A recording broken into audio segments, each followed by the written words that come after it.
오랜만에 미슐랭 레스토랑 영상으로 인사드립니다. 서울에는 단 33군데만 미슐랭 스타 식당들이 존재하는데요.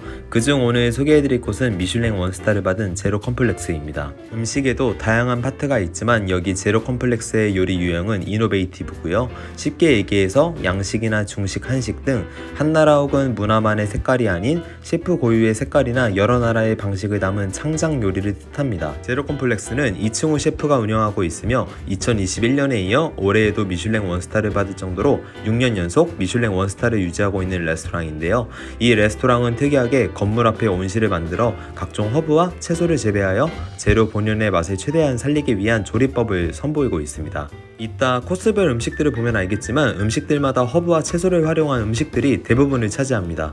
그리고 여기가 음식만큼 또 유명한 게 와인이더라고요. 코스 음식들을 와인과 페어링해서 많이 먹는 것 같은데 참고하시면 좋을 것 같아요. 제로 컴플렉스의 가게 위치는 회원역 3번 출구에서 200m 정도 도보로 걸으면 도착할 수 있습니다.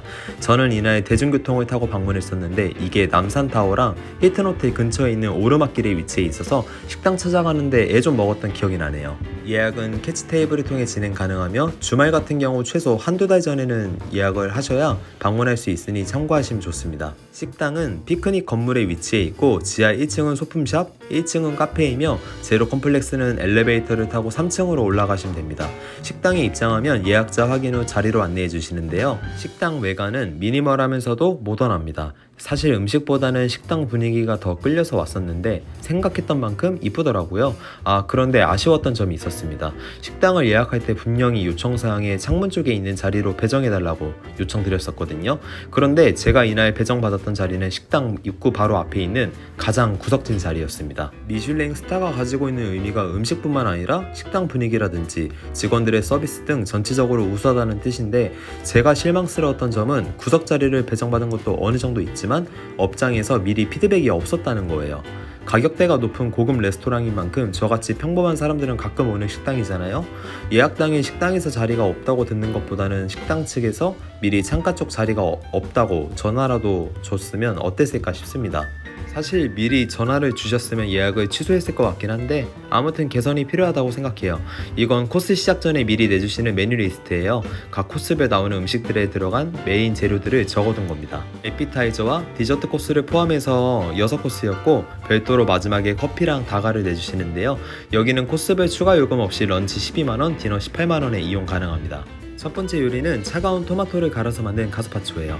가스파초는 토마토 같은 야채를 갈아서 차갑게 만든 스프입니다. 스프 아래쪽에는 진저 젤리가 숨어 있었고 그래서 그런지 식감적으로 더 풍부함을 느낄 수 있었고요. 가스파초와 함께 먹으면 산뜻하니 에피타이저로 괜찮았어요. 그리고 그 위에는 멜론 오일을 올려주셨는데요. 멜론 오일이라는 채소가 있는지는 제로 컴플렉스에서 처음 알게 되었는데 이게 오이 텍스처의 식감이 들지만 맛은 신기하게 멜론 맛이 나더라고요. 정확히 말하자면 멜론이랑 오이의 중간 맛 정도라고 생각하시면 됩니다. 종합적으로 봤을 때 에피타이저로 나온 가스파초는 맛있다기보다는 새콤달콤한 게 다음 요리들을 위해 입맛에 돋궈주는 역할을 해줬다라는 생각이 들었어요. 새콤달콤한 맛을 제가 그리 선호하진 않지만 감사한 마음으로 남기지 않고 다 먹었습니다. 다음에 나온 요리는 핑거푸드라고 불리는 아뮤즈부시예요. 파인다이닝에 방문하면 가장 기대하게 되는 게 이 아뮤즈부시인데요. 왼쪽은 전복이고 오른쪽은 우둔살로 만든 치즈 타르트입니다. 전복 타르트의 향이 강하기 때문에 먹는 순서는 오른쪽에 있는 우둔살 치즈 타르트를 먼저 먹는 걸 추천해 주셨어요. 우둔살과 치즈로 만든 타르트부터 먹어봤습니다. 타르트가 500원 동전 크기보다는 좀 컸지만 미니미한 게 먹기에 아까울 정도로 시각적으로 너무 이쁘게 다가왔고요. 이 소고기로 만든 치즈 타르트는 소고기 타르타르와 강한 치즈 향이 생각보다 잘 어울렸어요. 둘 다 향이 강한 음식들인데 어느 것 하나 튀지 않고 밸런스 맞게 조절된 느낌이랄까? 한 입 씹어서 안에 내용물들을 봤는데 안에는 육회처럼 보이는 우둔살과 파 같은 것도 보였습니다. 먼저 치즈의 고소함이 느껴졌고 다음으로 소고기의 기름지고 고소한 맛이 느껴졌는데요. 그런데 신기한 게 저는 이걸 먹으면서 왠지 모르게 소갈비찜 맛이 나더라고요. 같이 갔던 일행한테 물어봤는데 지인은 그러지는 않아 보였습니다. 여기 제로 컴플렉스의 요리 타입이 이노베이티브인 만큼 비주얼이나 안에 들어간 음식들의 조합은 창의적이었다고 생각이 듭니다. 다만 비주얼에 비해서 맛은 단조로운 편이었고요. 물론 맛은 있었어요. 이게 어떻게 맛이 없겠어요. 다음으로 먹은 건 전복으로 만든 타르트인데요. 밑에 검은 색깔의 원형 모양은 플라스틱 용기인 줄 알았는데 이것까지 다 먹어도 되는 겁니다. 전복 타르트는 전복에 레몬 제스트를 뿌린 음식인데요. 레몬 제스트를 뿌려주셔서 그런지 입에 넣자마자 레몬 제스트의 상큼한 향이 입안을 강타했습니다. 그리고 다음에 느껴진 건 전복이 쫄깃하고 탱글탱글한 식감인데요. 그리고 전복 위에 카라멜라이징한 머랭이 부드러우면서 달달한 게 잘 어울렸습니다. 맛으로만 따졌을 때 앞전에 먹었던 우든 타르트가 더 맛있다고 생각해요. 다만 이 전복 타르트는 입안에서 레몬의 신맛, 머랭의 달콤함, 그리고 전복의 담백함 이 세 가지 맛이 차례대로 느껴지는 게 음식에서 기승전결을 느꼈습니다. 이때부터였던 것 같아요. 두 번째 요리를 먹고 나서 앞으로 나올 음식들에 대한 기대치가 많이 올라갔었는데요. 세 번째로 나온 코스 음식은 한치, 호박, 감자로 만든 따뜻한 채소 요리입니다. 이 초록색깔 소스는 주끼니 퓨레예요. 따뜻한 채소 요리라 반신반의한 마음이었지만 한 입 먹자마자 완전 반전이었습니다. 주끼니 퓨레가 특히 짭조름하면서 크리미한 게 안에 들어간 야채, 감자, 호박, 한치와 어쩜 이리 찰떡이던지 미슐랭 스타를 다니면서 먹어봤던 음식 중에 가장 이색적으로 다가왔습니다. 일단 기본적으로 감자와 호박이 적당히 잘 익었고 야채도 향이 튀거나 하지 않았고 한치는 얼마나 부드럽던지 이충호 셰프님의 음식에 대한 이해도가 정말 높다고 생각되는 대목이었어요. 재료 하나하나 본연의 맛도 퓨레 맛에 묻히는 게 아니라 잘 느껴졌습니다. 그리고 같이 나온 빵 보이시죠? 천연 발효해서 만든 샤워도우빵입니다. 직전에 만들어져서 그런지 엄청 따뜻했거든요. 겉은 바삭, 속은 어쩜 이리 촉촉하면서 부드럽던지 빵만 먹어도 맛있었습니다. 따로 먹어도 맛있지만 더 맛있게 먹는 방법은 이 빵에 같이 나온 야채 요리를 올려서 먹으면 되는데요. 저는 음식을 먹을 때 음식 간의 조화가 정말 중요하다고 생각하는데 말 그대로 정말 밸런스가 기가 막혔습니다. 그리고 계속 먹다 보면 좀 짜게 느껴질 수 있는 이 야채 요리를 이 빵이 밥 역할을 해줘서 짠맛을 중화시켜줬거든요. 생각해보니 코스 요리로 나온 음식들이 간이 약하지는 않은 편인데 아무래도 음식들 하나하나가 와인과 같이 곁들여 먹는 경우가 많아서 그런 부분을 감안하고 조리하지 않았나 싶습니다. 사람마다 입맛이 다 다르겠지만 저는 중간중간 계속 물을 마셔줬거든요. 아무튼 이 야채 요리는 와인과 같이 먹어도 너무 괜찮겠다라고 생각이 들었습니다. 그리고 양이 넉넉하게 나와서 이걸 다 먹었을 때에는 어느 정도 포만감이 들었어요. 그러니 소식가분들은 적당히 조절해가면서 드셔가는 걸 추천드리고요. 다음에 나온 건 생선 요리입니다. 꽃밭같이 예쁘게 플레이팅한 병어 요리가 나왔는데요. 여기 제로 컴플렉스가 서울 내 미슐랭 스타 레스토랑 중에 가장 음식들이 시각적으로 아름답지 않을까 싶습니다. 식당 내부도 너무 이쁘고 음식들도 너무 이뻐서 SNS를 즐기시는 분들은 사진 찍기 좋을 것 같아요. 병어는 버터에 구워주셨는지 겉면은 바삭하게 잘 구워졌고요. 이 숯불같이 생긴 야채들을 뒤져보면 안에 중간중간 마늘이나 아스파라거스, 파프리카 맛이 나는 소스, 그리고 메추리 계란이 숨어 있습니다. 먹기 전에 이렇게 음식을 여러가지 방면으로 즐길 수 있어서 즐거웠어요.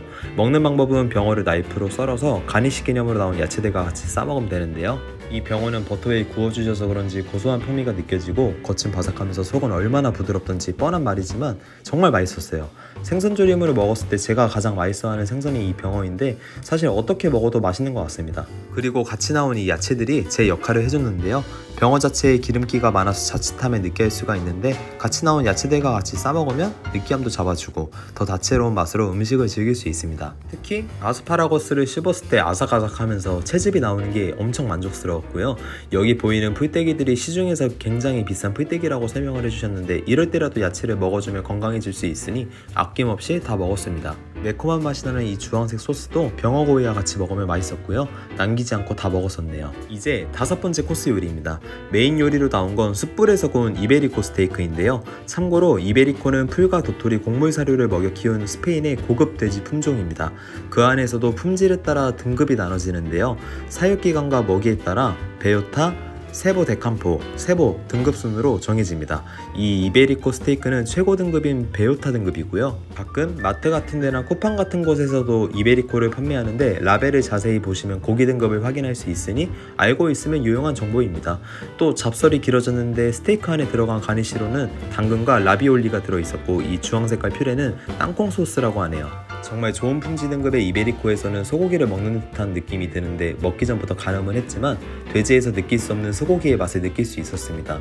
그리고 이 스테이크는 이베리코의 안심 부위이고요. 이 정도 맛을 자랑하는 이베리코 스테이크라면 소고기는 저리 가라 할 정도로 겉은 바삭하고 속은 어쩜 이리 부드러우면서 촉촉하던지, 그리고 씹을수록 고소함이 많이 느껴졌습니다. 그리고 고기 옆에 같이 나온 땅콩 소스와 찍어 먹으면 단짠단짠 느낌으로 먹을 수 있고, 느끼할 때쯤 당근 피클을 하나 먹어주면 기름집을 잘 잡아주더라고요. 안에 들어있는 라비올리도 독특하면서 맛있었고 풍부한 맛을 잘 느낄 수 있었습니다. 마지막 메인 코스를 먹을 때는 이미 배가 어느 정도 부른 상태였어서 같이 갔던 일행이 저한테 고기 한 덩이를 주더라고요. 얼마나 고맙던지 배는 불렀지만 이 맛이 그리울 것 같아서 그릇을 설거지 해가면서 맛있게 먹었습니다. 이렇게 해서 메인 코스는 모두 끝났고 마지막 디저트 코스와 후식이 남았는데요. 디저트 코스로 나온 요거트입니다. 옆에 풀처럼 보이는 건 옥살리스라는 허브이고 아래에는 무화과가 깔려 있습니다. 옥살리스 허브에서는 신기하게 자두 껍질을 먹는 듯한 산미와 단맛이 잘 느껴졌는데요. 여기 제로 컴플렉스에서 먹은 허브 종류가 제가 그동안 살면서 먹었었던 허브보다 더 많이 먹었던 것 같습니다. 그리고 이 요거트는 냉동을 해주셔서 그런지 아이스크림을 먹는 것처럼 엄청 시원했어요. 적당히 달면서 끝에는 고소했던 게 시중에서 파는 그 요맘때 아이스크림 있잖아요. 그거랑 맛이 굉장히 흡사했습니다. 요거트 아래 깔려있는 무화과랑도 같이 먹어도 맛있었고, 무화과랑 또 같이 먹으니 요거트의 단맛을 좀 묻히면서 요거트의 상큼하면서 고소한 맛이 더 잘 살더라고요. 조합이 신기했지만 맛은 훌륭했었습니다. 마지막까지 잘 먹었고요. 디저트 코스까지 다 먹고 나면 후식으로 차랑 커피를 준비해 주시는데 녹차랑 커피를 하나씩 골랐었고요. 머랭 쿠키도 같이 나왔습니다.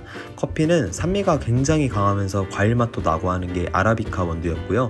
개인적으로는 산미가 적은 로부스타를 선호하긴 하는데 고급진 커피라 그런지 제 입맛에는 잘 맞지 않더라고요. 오히려 이 녹차가 너무 맛있었거든요. 차향도 너무 좋았었고 은은하게 단맛이 느껴지는 게 제 취향이었어요. 이 녹차는 집에 쟁겨두고 마시고 싶을 정도였으니까요. 이 머랭 쿠키는 한 입 씹어서 먹으면 크림에서 은은한 장미향이 입안에 감돌면서 부드러운 게 커피랑 차랑 마시기 너무 잘 어울렸습니다. 이렇게 해서 제로 컴플렉스에서 모든 식사가 마무리되었고요. 가격은 인당 12만원이 나왔습니다. 여기는 결과적으로 놓고 봤을 때 아주 만족스러웠고 돈이 아깝지 않았어요. 파인다이닝답게 식당 내부, 인테리어도 아주 깔끔했고 무엇보다 코스별 음식들이 창의적이면서 다채롭고 맛있었습니다. 개인적으로는 아쉬웠던 코스 요리가 없었거든요. 다만 직원들의 서비스가 좀 아쉽다고 느껴지는 부분들이 몇몇 있었으나 단점보다는 장점이 훨씬 많았습니다. 아무튼 기회 되시면 기념일이나 특별한 날에 분위기도 좋고 맛있는 식사 한 끼를 할 수 있는 제로 컴플렉스에 방문해보세요. 오늘 영상은 여기서 마치고요. 저는 다음에 더 맛있는 소식으로 찾아뵙겠습니다. 끝!